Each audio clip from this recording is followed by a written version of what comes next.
Bom dia, gente. Bom dia. Quase boa tarde.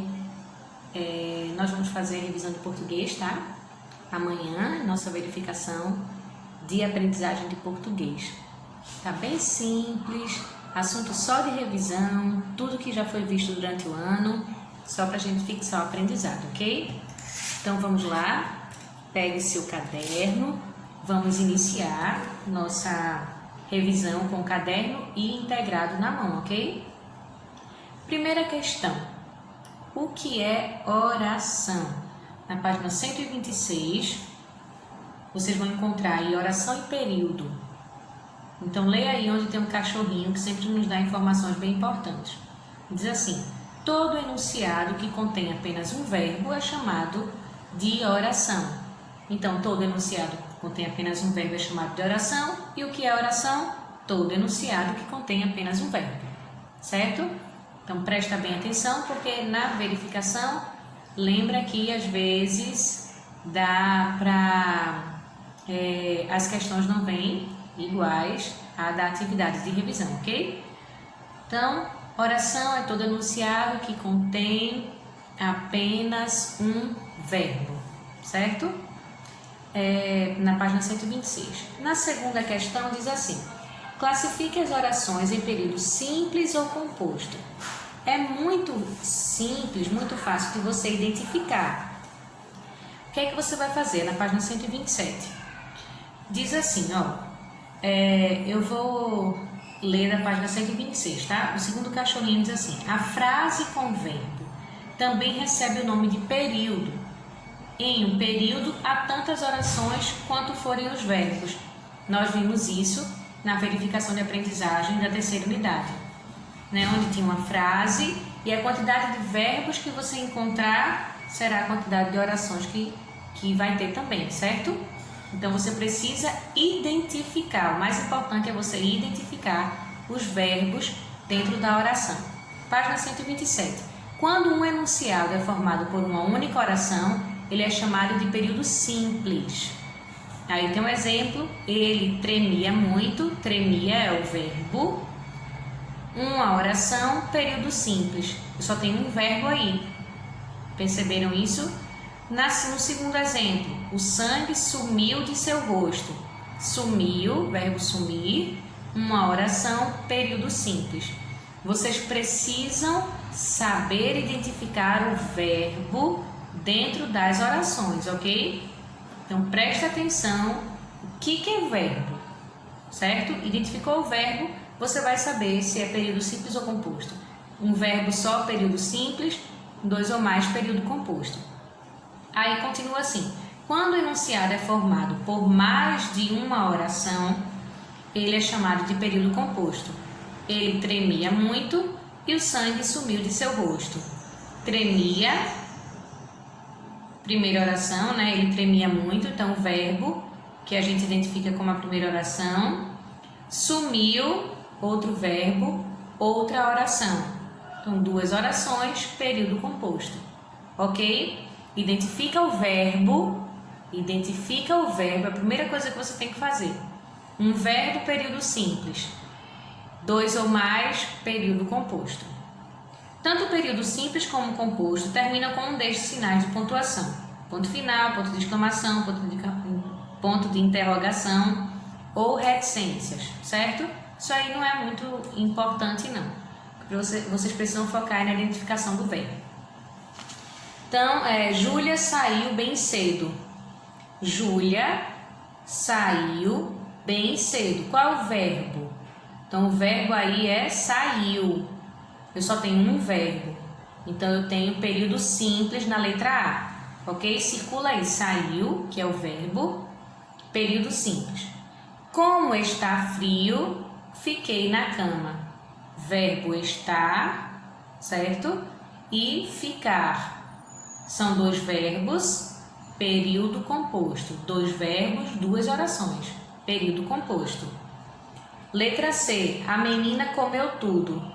O verbo aí é comeu, né? Verbo comer. A menina comeu tudo, período simples. Só tem um verbo, uma oração, período simples. Terceira questão. O que são palavras sinônimas? Vamos para a página 138. Nós também trabalhamos isso na terceira unidade, certo?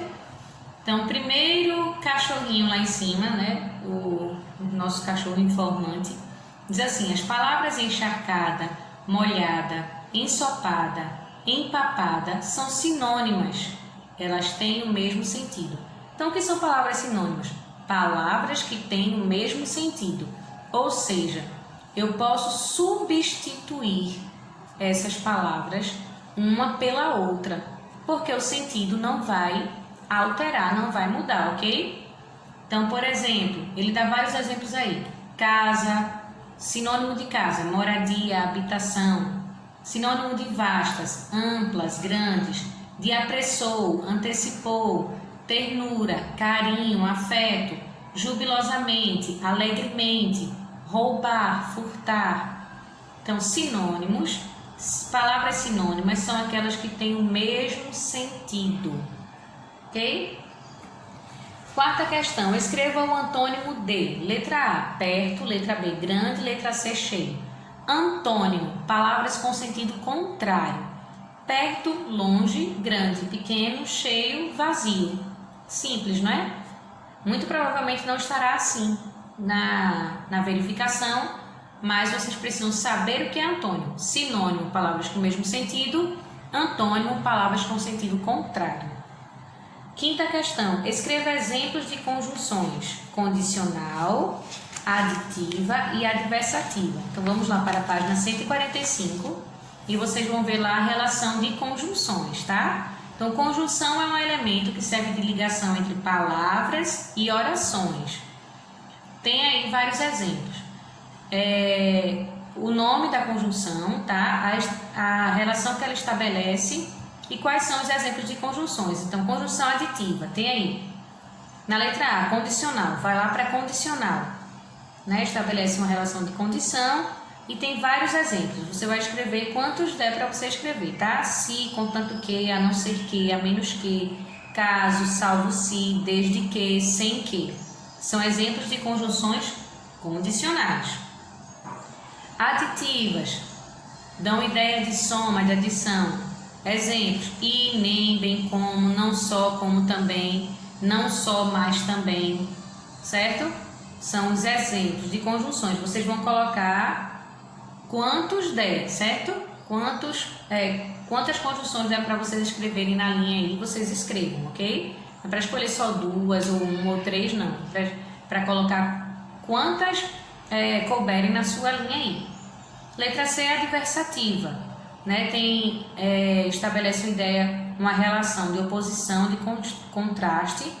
E o exemplo, como exemplo nós temos mas, porém, contudo, entretanto, todavia. Se der para escrever todas, escreva todas. Sexta questão, vamos voltar para a página 132. Vamos voltar lá para a página 132. Sujeito simples e sujeito composto.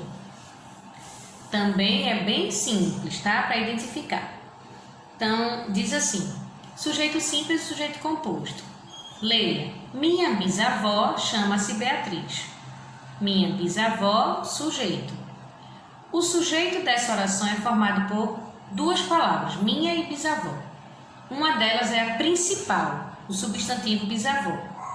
O sujeito das orações pode ser formado por mais de uma palavra principal. Observe estes exemplos. A menina brincava na rua.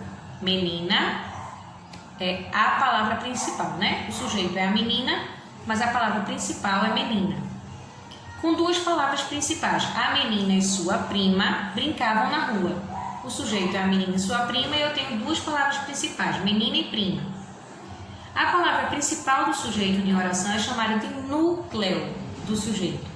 Então, menina é o sujeito, menina é o núcleo do sujeito e na outra frase, menina e prima são os núcleos do sujeito. Os meninos da rua queriam brincar de governo. Núcleo do sujeito, meninos. Os meninos da rua, sujeito. Meninos, núcleo do sujeito. Quando o sujeito de uma oração tem só um núcleo, ele é chamado de sujeito simples. tá?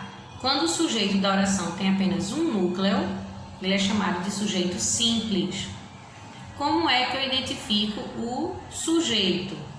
Como é que eu identifico o sujeito? Vamos lá. Deixa eu ver aqui. Como é que eu identifico o sujeito? O sujeito é sobre quem se fala, tá? Na oração, tá? De quem está se falando. Então, vocês vão identificar fácil. Por exemplo, Ana é muito simpática. Ana é o núcleo do sujeito, um só sujeito simples. Todos os alunos entraram no jogo. Alunos é o núcleo, um núcleo só, sujeito simples. Quando o sujeito de oração tem mais de um núcleo, ele é chamado de sujeito composto. Por exemplo, Ana e Pedro são muito simpáticos. Ana e Pedro, dois núcleos. Ana, Pedro, sujeito composto. Todos os alunos e todos os professores entraram no jogo.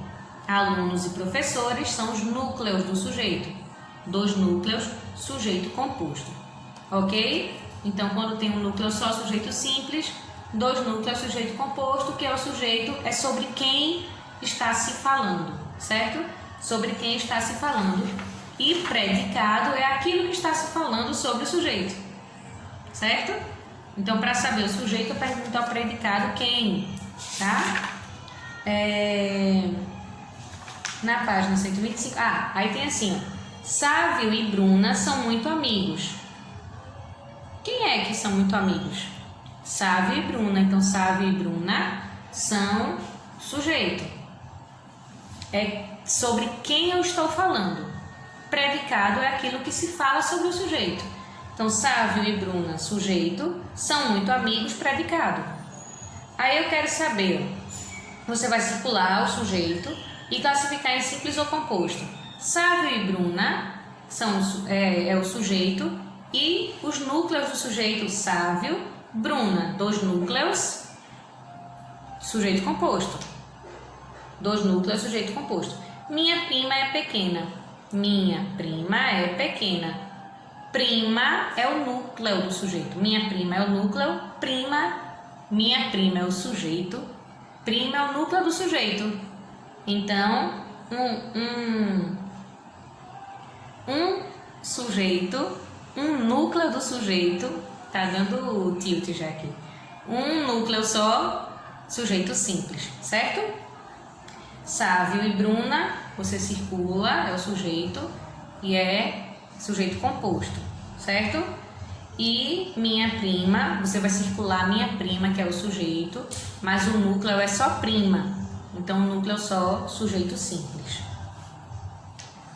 Lembrando que predicado é tudo aquilo que se fala sobre o sujeito, tá? Então, se eu pedir para você assim, circule o predicado, então, circule o sujeito e sublinhe o predicado. Você vai circular o sujeito sobre quem está se falando e o predicado é aquilo que se fala sobre o sujeito.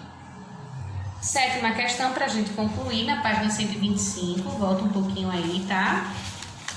Página 125, tipos de frases, certo? Então, presta atenção para você não confundir. Eu percebi que muita gente confundiu uma frase, um tipo de frase com outra, tá? Então, presta atenção, a gente não pode mais ficar com essa dúvida. Então, você vai escrever uma frase imperativa, uma frase negativa, uma interrogativa e uma exclamativa. Leia a página 125. Na página 126, vocês vão encontrar vários exemplos, tá certo? Então, vocês vão escrever uma frase para cada tipo que está indicando aí nas letras da questão 7, ok? Então, frase é um conjunto de palavras que comunicam o pensamento completo. Aí elas podem ser declarativas, interrogativas, exclamativas, imperativas. As frases declarativas podem ser afirmativas ou negativas, certo? Interrogativa vai indicar pergunta, exclamativa admiração, medo, susto, imperativa indica ordem.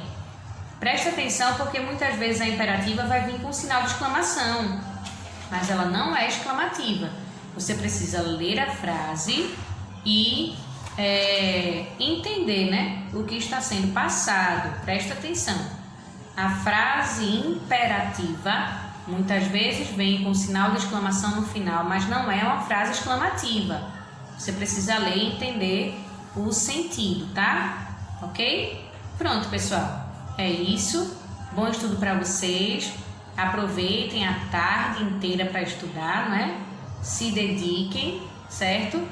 E lembrando que a redação sobre 2020, vocês vão fazer uma redação de até 20 linhas, contando como foi o ano de 2020 para vocês e o que vocês esperam de 2021, certo?